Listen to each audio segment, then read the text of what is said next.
You're listening to the Shaun of the South podcast, brought to you by Food City, dedicated to providing you, their valued customer, with top quality products at the best value every day. From certified Angus beef to locally grown produce and in-store made baked goods, nobody does food like Food City. Find a store conveniently located near you at foodcity.com. Shaun of the South starts now.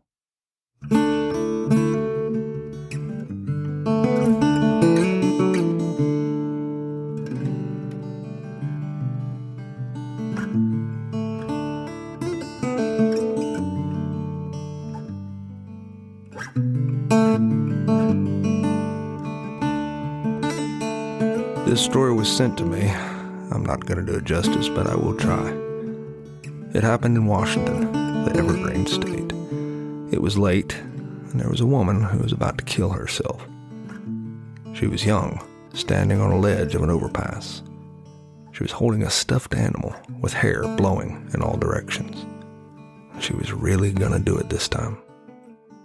Traffic whizzed by, roaring engines, red taillights, endless rivers of Detroit engineering, and the weeping woman gazed at the long chain of speeding cars, and she said a simple prayer into the din of the traffic's boom.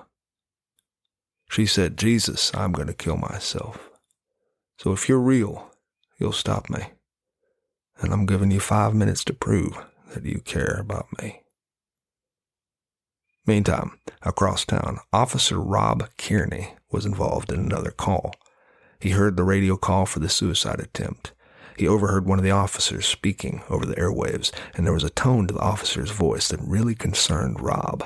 Something made the officer Rob leave his call and divert to assist, and on his way to the scene, more calls came in.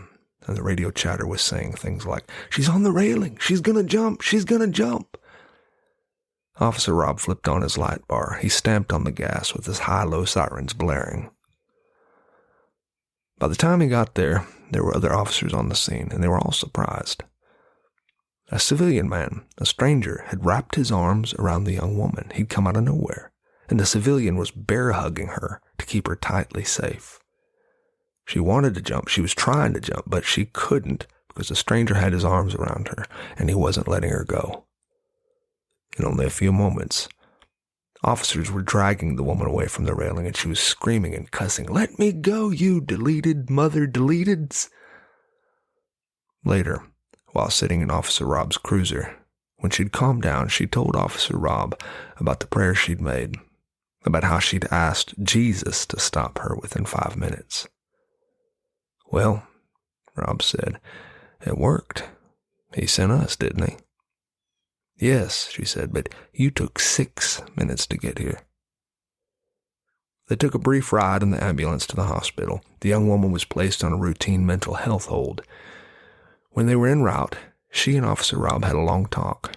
She laughed and she cried, and they spoke of life and the many moments of pain and suffering therein. Later, when Officer Rob was briefing nurses, Rob's partner asked the young woman about the stuffed animal she was holding. The young woman said, holding up the stuffed animal, "It's my stuffed lamb, and I'm going to name it Jesus." His partner's face turned white.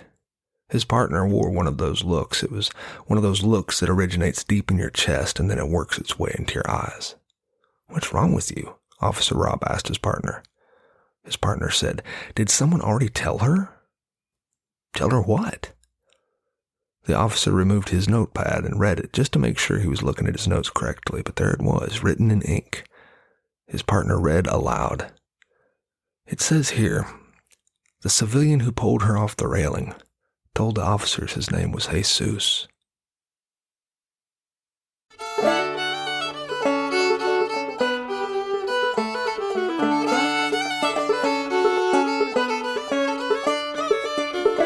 Well, thanks for listening to Shaun of the South. I've been your host today, Sean Dietrich, and it has been a true privilege. To find out anything more about what I do, you can visit SeanDietrich.com, or for those who are not particularly good spellers, you can visit SeanOfTheSouth.com, and there you can find out all sorts of information that you didn't know you didn't need to know about me. And while you're there, I hope you take the time to drop me a line. Tell me what's important to you.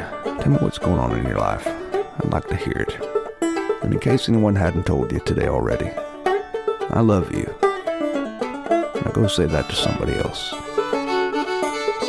Have a great day.